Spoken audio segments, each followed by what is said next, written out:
Syekhul Islam Ibnu Taimiyah pernah mengatakan, Mu'tazilah utu zakaan walam yu'tu zakaan. Mereka diberikan kecerdasan oleh Allah, tapi mereka tidak diberikan kesucian hati, keikhlasan hati. Siapa yang tidak tahu kecerdasan Wasil bin Atha? Alim besar. Guru antum siapa jemaah sekalian? Siapa? Kiai siapa? Ustadz siapa yang pernah kita duduk di majelisnya? Adapun gurunya Wasil bin Atha adalah Hasan al-Basri. Siapa yang tidak kenal ulama sekali Hasan al-Basri? Tapi dia tergelincir. Kenapa tergelincir? Karena tidak ikhlas, karena ujub, sombong dengan kecerdasan yang mereka miliki. Kalau berbicara tentang kecerdasan, saya rasa beliau adalah salah satu yang paling cerdas. Wasil bin Atha itu cerdasnya luar biasa. Salah satu kisah yang menjelaskan tentang kecerdasannya, hadirin yang dirahmati oleh Allah Subhanahu wa taala, Wasil bin Atha adalah orang yang cadel. Berarti dia tidak bisa mengucapkan huruf apa? Ra, bukan R. Tidak ada huruf R dalam bahasa Arab. Dia tidak bisa mengucapkan huruf ra. Suatu ketika ada sebuah event yang membuat manusia berkumpul. Lalu dalam event tersebut, teman-teman Wasil bin Atha ingin mempermalukan dirinya, ingin membuat dia menjadi bahan tertawaan dan olok-olok. Ia diperintahkan secara spontanitas untuk berkhutbah pada event tersebut tanpa persiapan, tanpa oret-oretan, tanpa referensi. Agar apa? Agar manusia tahu kekurangan Wasil bin Atha, agar manusia mengetahui bahwa Wasil bin Atha tidak bisa mengucapkan huruf ra, dan mereka akan menertawakan Wasil bin Atha. Coba antum bayangkan, antum sholat di Masjid Al-Azhar atau di masjid di komplek kita duduk di saf pertama untuk mengerjakan sholat Jumat. Kira-kira jam 12 lewat 5 khatib tidak datang-datang, karena antum yang duduk di saf pertama, antum didaulat oleh semua jamaah di saf pertama, ijma bahwa antum yang harus jadi khatib. Kira-kira perasaan antum bagaimana? Nggak ada persiapan, nggak ada contekan, nggak ada referensi, spontanitas. Karena khatibnya tidak datang, antum yang ditunjuk sebagai seorang imam dan khatib.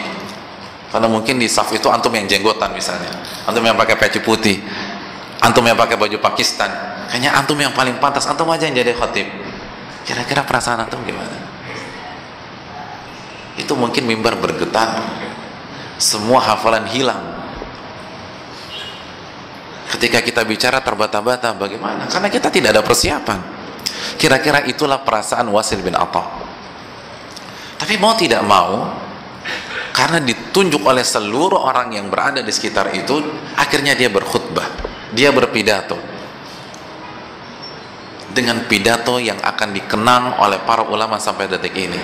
Karena itu salah satu pidato yang paling mengagumkan di dunia, karena pidato itu tidak ada huruf ra. Seluruh huruf ra yang akan dia ucapkan, dia ganti dengan sinonim yang tidak ada huruf ra-nya.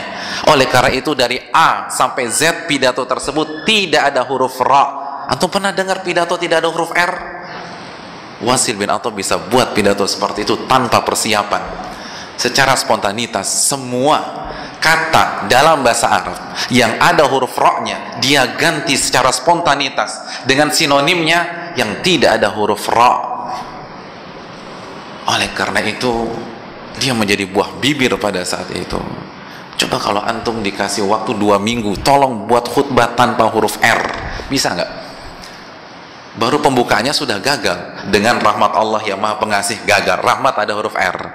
Oh, kita ganti aja Pak Ustadz, dengan karunia Allah. Karunia ada huruf R-nya lagi. Susah buat pidato tanpa huruf R. Tapi dia bisa tanpa ada persiapan. Cerdasnya luar biasa. Itu Wasil bin Atha. Tapi sesat. Kenapa? Utu zaka'an walam yu'tu zaka'an. Dia diberikan kecerdasan, tapi tidak diberikan keikhlasan hati. Karena inti kesuksesan dalam menuntut ilmu bukan kecerdasan, hadirin sekalian. Kita tidak perlu Kita lebih membutuhkan orang yang ikhlas daripada orang yang cerdas. Bukankah Indonesia tidak kekurangan orang yang cerdas? Kita butuh orang yang ikhlas, yang mengabdi kepada Allah Jalla wa'ala. Kita lebih membutuhkan orang yang ikhlas daripada orang yang bersungguh-sungguh. Al-jahil, siapa yang tidak kenal jahil? Kurang semangat apa dalam belajar? Kurang kutu buku apa dalam belajar? Jahil. Salah satu tokoh Mu'tazilah, dia punya hobi yang sangat unik, dan saya yakin tidak ada yang punya hobi seperti itu sampai detik ini. Kalau anak tanya antum, hobi antum apa, Pak? Ngaji. Mentok-mentok kan baca buku, kan gitu. Tapi kan durasinya antum nggak sebutkan, kan gitu ya. Bisa jadi 15 menit, bismika Allahumma umutu ahya. Jahil, dia punya hobi, jika dia bangkit dari kuburnya pada hari ini dan pergi ke Jakarta, maka Gunung Agung, Gramedia, Perpustakaan Nasional dia sewa, dan tidak ada yang boleh masuk kecuali dia. Lalu ia lahap seluruh buku yang ada di toko buku tersebut. Ada yang punya hobi seperti itu. Jadi hobinya sewa toko buku, tidak ada yang boleh masuk kecuali dia, dan selama itu dia baca seluruh buku yang ada di toko buku tersebut. Allahu Akbar. Ada orang serajin itu? Gak ada. Paling kita numpang baca di Gramedia karena nggak mau beli, kan gitu, nyari gratisan, akhirnya pergi dari pagi pulang malam hari. Dia sewa, dan tidak ada yang boleh baca. Dia butuh privacy. Makanya kan kenapa dia meninggal dunia? Meninggal dunia ketiban buku, karena di kamarnya itu buku berak-rak atau bertingkat-tingkat, dan kita tahu buku zaman dulu itu lebih berat daripada buku zaman sekarang. Lalu dia sakit keras, dia ingin ambil sebuah buku, akhirnya jatuh semua menimpa dia dan dia meninggal dunia. Jahil, tapi sesat. Mu'tazilah, kenapa? Utu zaka'an walam yu'tu zaka'an. Mereka diberikan kecerdasan, tapi mereka tidak diberikan kesucian hati.